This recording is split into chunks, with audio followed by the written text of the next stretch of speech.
Hello, friends, and welcome back to r/ProRevenge.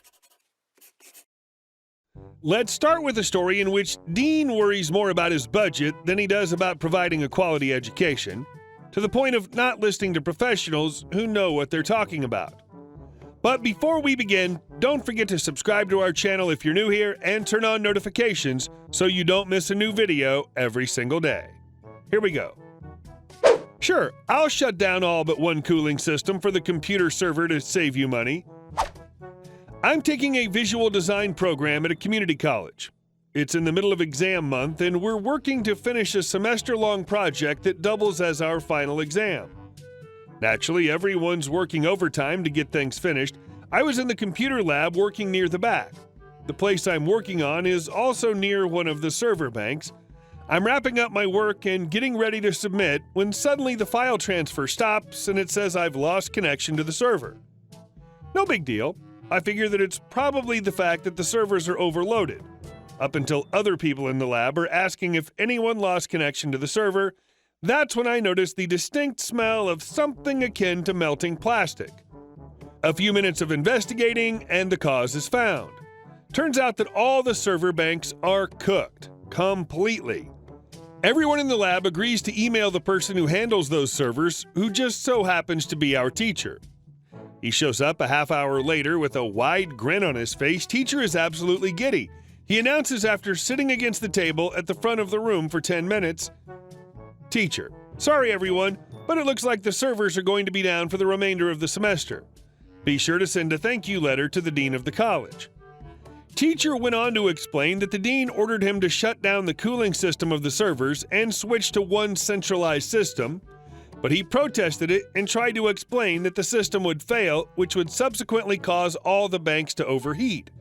However, the dean simply told him to do it or else she'd fire him, then hire someone who would.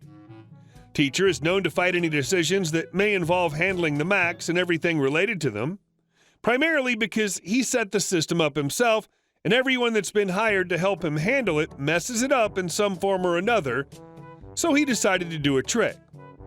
We haven't been told if the backup servers were affected or how much this will cost the college, but the server holds all the data for every art program in the college, so a lot of people have been affected. Moreover, with the servers effectively down, we can't submit our final exam. We've been told that we have to print our projects out and that the expenses will be covered by the college. As for the dean and teacher, most likely the teacher will be fired because he's been causing problems for a while, and the IT employee wouldn't be surprised if this is what does him in because they need to replace some expensive parts. The dean, however, I don't know, and he'll probably not find out because there's only 1 week left of classes. Sounds like someone needs to go over the dean's head and get her idiot butt fired. And our second story. I would love your conservatory. So years ago, I worked in a pub in the center of Edinburgh. We used to get a ridiculous amount of sales calls from a company in Dundee offering us a special offer on a conservatory. After explaining many times that we weren't interested and we were a basement bar, we eventually relented and told them to come and give us a quote. So the installation guy turns up at 1 p.m. on a Saturday, in August, to a packed bar, looks around again, and walks up to me. "Is there a beer garden or outdoor area attached to pub? I'm here to measure and quote a conservatory." His face when I told him we had no outside area and had explained to the sales guy on repeated occasions we were in a basement was priceless. Felt sorry for the guy. He went out to the street and his shouting down the phone at the sales guy were so loud the comedian couldn't be heard. We never got another call from that company again. You have to love salespeople so eager to make a sale, they don't listen to hear if a sale is possible. Good they got a bullocking. And our last story. I stole your identity, now please go to jail for me. About 15 years ago, I was in a car accident, not my fault, and I was awarded $25,000 in insurance money as a result. I took the opportunity to move out of my mom's home and get a cute little studio apartment for me and my cat. The people on either side of the courtyard were very nice, and I made friends fairly quickly with all the neighbors despite being so much younger than all of them. After living there for around a year, I met a girl my age, and we became I thought, good friends. Let's call her Mandy. She had marriage problems and was separated from her husband, and the 2 children she had were in foster care for reasons she wouldn't tell anyone. She begged me to help her get her kids back from CPS, so I got a list of guidelines from the local office, and together, Mandy and I started planning to try to get her children back. I bought her children furnishings and helped her get a job. I even used some of my insurance money to help her get a used car so that she had transportation for her and her kids. And she did get her kids back. They had a small 2-bedroom apartment. She slept on the couch, and her children each had their own bedrooms. The girl's room was decked out in Dora the Explorer furnishings that I'd bought for her, and her boy's room was decorated with sports cars, as he requested. It was a lot of money, but I was a sucker and thought it was a good cause. Soon after getting her kids back, she stopped coming over as often. Her kids came over all the time, but she was usually nowhere to be seen. I found out that she was attempting to settle things with her husband, and he moved in with her, bringing his alcohol problem with him. I also noticed the sleeping arrangements had changed. They'd crammed the children into the smallest bedroom together, pawning off all the toys and furniture that wouldn't fit. Apparently, they used the money on alcohol. At this point, I sort of started distancing myself from Andy because I don't want to be involved with someone like that. I did still watch the kids, however, as I felt bad for them. Their parents were often found loaded up on pills and alcohol. At this point, I was out of insurance money and was working 12-hour shifts with elderly hospice patients as a caregiver. I used a large portion of my income to make sure the kids were fed, since Mandy and her husband spent all their money on liquor. It also meant that I very rarely had time to hike down to the center courtyard to check my mail. I'm guessing I'd gone a month without looking, expecting that all I had was a few catalogs and several copies of the weekly shopper coupons. I've learned my lesson, and I check my mail often now. When I opened my mailbox, I was alarmed by the large stack of government-sealed letters that had been wedged in it. There were 6 separate letters, all of which accused me of a different offense.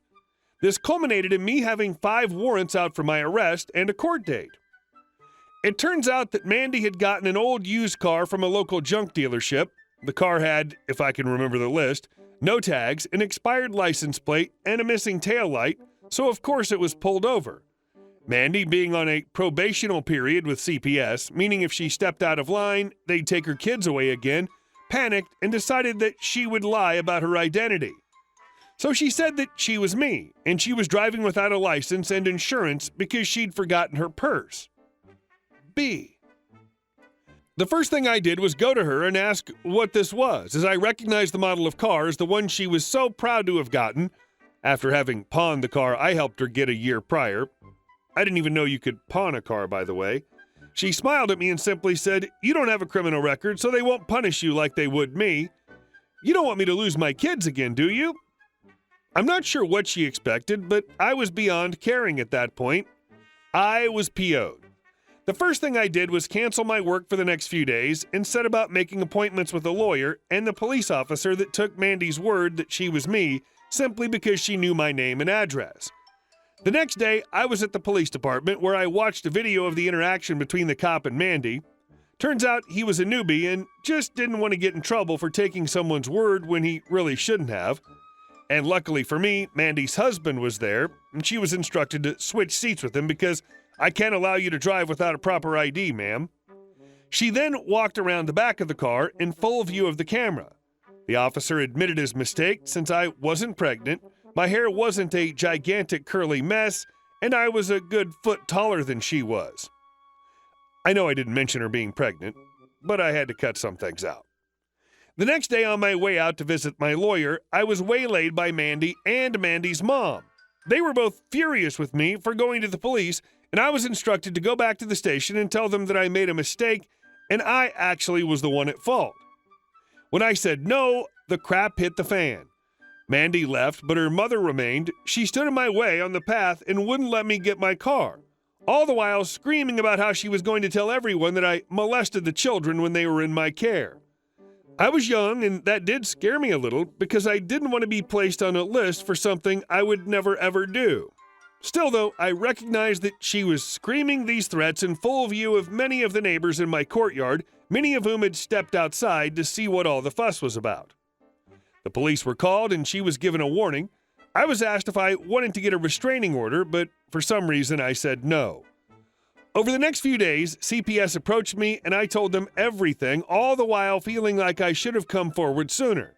The children were taken into foster care, and that's where all of this should have ended, with me learning a valuable lesson.